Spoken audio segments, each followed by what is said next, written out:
Hey, and welcome to Cootser EDU. I'm Faith, a middle school science teacher turned ed tech coach, and I'm here to help educators like you save time and engage students with meaningful real-world connections in your classroom. If you've ever had a student ask, when am I ever going to use this in real life? This video is for you. Today I'm going to show you how to create digital career stations that you can use in any subject at any grade level, and I've got a free resource to help you get started. Today we're focusing on how teachers can create career-based digital stations that fit any classroom. I know how hard it can be to connect lessons to the real world while still covering your standards. When I first tried career-based stations, I was surprised at how engaged students became because they could finally see the skills that they were learning mattered. I had the opportunity this summer to work with a research group at Clemson University to develop career-based lessons in bioengineering, and I've already found that implementing my knowledge in my classroom has done wonders to engage my students. They see that what they're learning is a real career option, not just an abstract idea that we're learning in class. So, how do you make stations that work for your standards but still have a real life career connection? I'm going to show you how to create simple, reusable stations that make it easy to add a career twist to whatever you're already teaching. And if you want my free teacher career stations template, check the link below when you sign up for my newsletter. Career-based stations help answer the "when will I use this" question without having to guide your students' thinking step for step. They build student engagement and meet career readiness goals at the same time. A study at the New Hampshire Learning Initiative found that 65% of students who engage in career learning feel more hopeful about their future. And it makes sense.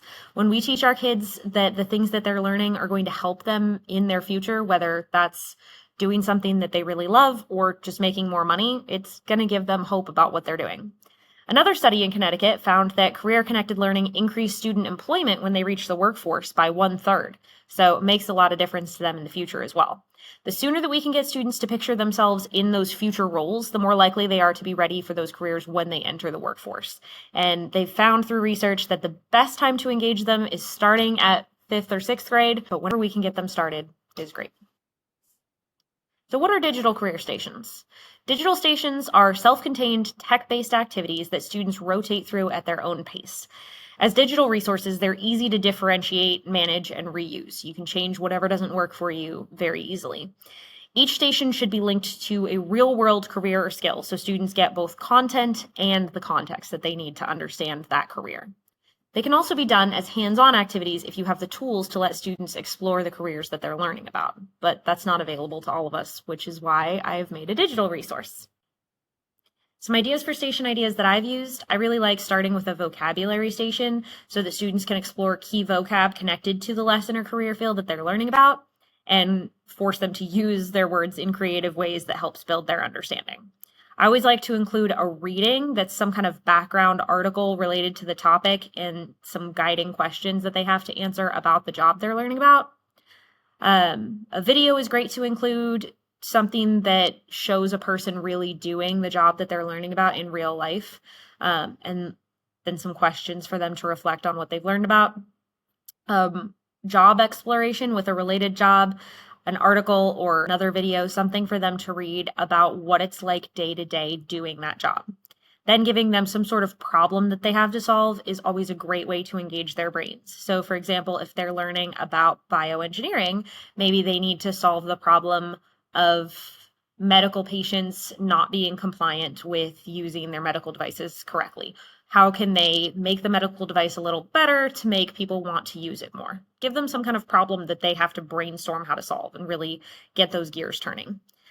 Drawing is always a great option to include for your students that are more visually based and creative. Maybe they have to draw the solution to the problem that they solved in the last step. Skill practice. Let them really try out something that they may end up using in their future career. If you're teaching them about some kind of coding career, maybe give them like a little practice coding activity to do.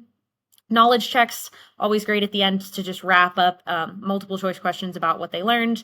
And then I always love including extensions at the end of my lessons because we always have those advanced students who are early finishers and need something else to keep them busy. So if you could find some kind of game or fun online activity that relates to the career that they're learning about, those are great to include at the end. Some other general tips for making this work in your classroom. I like to keep the stations around 10 to 15 minutes each so that students don't lose focus. They can kind of rotate through the stations quickly.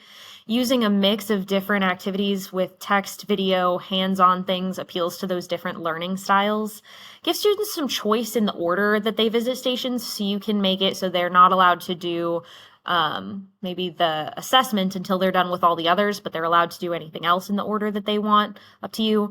And then always connect the stations back to your lesson objective so that the activity feels meaningful, not just, hey, this is an extra thing that we're doing today. But these stations can be used easily for any grade. Just pick the standards that you're already working on and find a career that would be preparing your students for. Adding a theme to your stations can make it have kind of a fun game-like feel and keep your students motivated, and they can be reused year after year without much editing. If you don't want to make your own stations from scratch, I have one that I've created that are kind of construction zone themed. You can use these in your classroom right away and grab it using the link below when you sign up for my newsletter. If you're ready to save even more time, I have some of these that have already been filled in. They can be found on my Teachers Pay Teachers store, Coutser EDU.